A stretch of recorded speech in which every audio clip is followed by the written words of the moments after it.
ارم بشرا ضلع Amroha ویپور U P سے، سدہ سہو فرض نماز میں ہی کیا جاتا ہے یا سنت اور نفل نماز میں بھی کرتے ہیں؟ جی سب نمازوں میں ہوتا ہے، اگر وہ غلطی تو ہر طرح کی نماز میں سدہ سہو ہوگا۔ علی انصاری پاکستان سے، کیا طلاق کا لفظ غلط لکھنے سے طلاق ہو جاتی ہے؟ میرا نکاح ہوا ہے لیکن ابھی رخصتی نہیں ہوئی، میں نے واٹس ایپ پر اپنی بیوی سے لڑتے ہوئے صرف جان بوجھ کر مذاق میں اسے ڈرانے کے لیے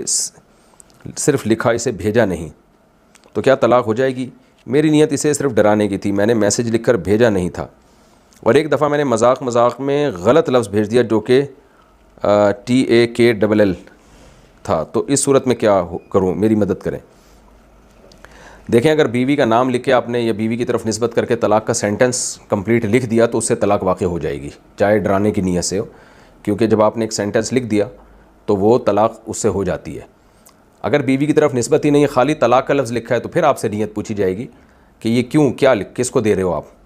تو آپ کہہ رہے ہو کہ میری کوئی نیت نہیں تھی، تو صرف طلاق کا لفظ لکھنے سے پھر نہیں ہوگی طلاق، لیکن اگر نیت تھی تو پھر لکھتے ہی ہو جائے گی۔ تو آپ کہہ رہے ہو نیت نہیں تھی، لیکن اگر پورا جملہ آپ نے لکھ دیا کہ میری بیوی کو طلاق یا تمہیں طلاق ہے، اس طرح کا سینٹنس ہو گیا، تو پھر وہ بے شک ڈرانے کے لیے ہو تو وہ ہو جائے گی طلاق،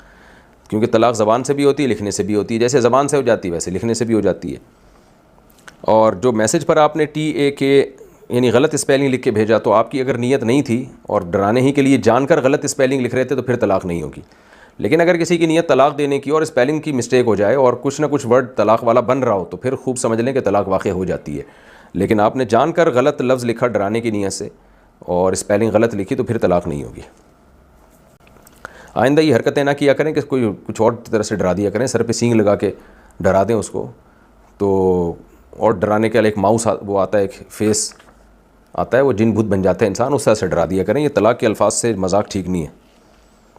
پاکستان سے کسی نے پوچھا، اگر مندر میں ماربلز لگانے کی کمائی کا حکم؟ ہم لوگ ماربلز کا کام کرتے ہیں، جب ہم ہندو لوگوں کے گھر پر کام کرتے ہیں تو ان کے گھر میں مندر بھی ہوتا ہے اور ہمیں مندر میں بھی لگانا پڑتا ہے، تو کیا یہ جائز ہوگا اور اس کی کمائی حلال ہوگی؟ شیخ امین انڈیا سے پوچھتے ہیں۔ جی ماربل لگانا جائز ہے، چاہے مندر میں ہو یا چرچ میں ہو، اس کو ہم گناہ میں تعاون نہیں کہیں گے، کیونکہ کوئی ایسی تعمیر کرنا جو گناہ کے علاوہ کسی اور چیز میں استعمال ہی نہیں ہو سکتی تو وہ تو ناجائز ہے، اس کی آمدن بھی ناجائز ہے۔ جیسے مندر کوئی بنا رہا ہے ایسا ڈیزائن کہ وہ مندر کے علاوہ مندر میں ہی استعمال ہو سکتا ہے، یعنی وہ مندر کے علاوہ کسی اور چیز میں استعمال نہیں ہو سکتا، وہ اس ڈیزائن کا کمرہ، تو وہ کمرہ بنانا حرام ہوگا۔ لیکن آپ نے ایک کمرہ بنایا، وہ مندر کے طور پہ بھی استعمال ہو سکتا ہے، چرچ کے طور پہ بھی استعمال ہو سکتا ہے، رہائش کے طور پہ بھی استعمال ہو سکتا ہے، تو اس میں پھر اس کو بطور چرچ کے استعمال کرنا، یہ بطور مندر کے استعمال کرنا، یہ استعمال کرنے والے کا اپنا عمل ہے، آپ کا اس سے براہ راست تعلق نہیں ہے، تو اس لیے آپ کی آمدن کو ناجائز نہیں کہا جائے گا۔ تو ٹائلیں تو کہیں بھی لگائی جا سکتی ہیں، اس میں اس کا براہ راست گناہ میں تعاون کے ساتھ تعلق نہیں ہے۔ اس کی میں اکثر مثال دیتا ہوں نا کہ چاقو بنانا جائز ہے، حالانکہ وہ چاقو سے خربوزہ بھی کاٹا جا سکتا ہے، لوگوں کی گردنیں بھی کاٹی جا سکتی ہیں، لیکن جو ہے وہ اس کو گناہ میں تعاون نہیں کہیں گے۔ لیکن اگر کوئی ایسی چیز بناتا ہے جو گناہ کے علاوہ کسی چیز میں استعمال نہیں ہوتی، جیسے کوئی چرس بنا رہا ہے، ہیروئن بنا رہا ہے، تو وہ تو ظاہر ہے گناہ میں استعمال ہوتی ہے، زیادہ تر گناہوں میں استعمال ہوتی ہے، تو وہ پھر ناجائز ہوگا اس کا بیچنا، اس کا خریدنا۔ تو اسی طرح مندر میں ٹائل لگانے میں جو ہے وہ اس لیے جائز ہے کہ وہ ٹائل لگائے بغیر بھی عبادت ہو سکتی ہے، ٹائل لگا کے بھی ہو سکتی ہے، ٹائل کا براہ راست اس بتوں کی عبادت سے کوئی تعلق نہیں ہے۔ ہاں بت بنانا حرام ہوگا، یا ایسی چیز بنانا یا کوئی ایسی الماری جو بت ہی کے لیے استعمال ہو سکتی ہو، وہ بنانا بہرحال جائز نہیں ہے، اور اس کی پھر آمدن بھی حرام ہوگی۔ سبق پھر پڑھ صداقت کا،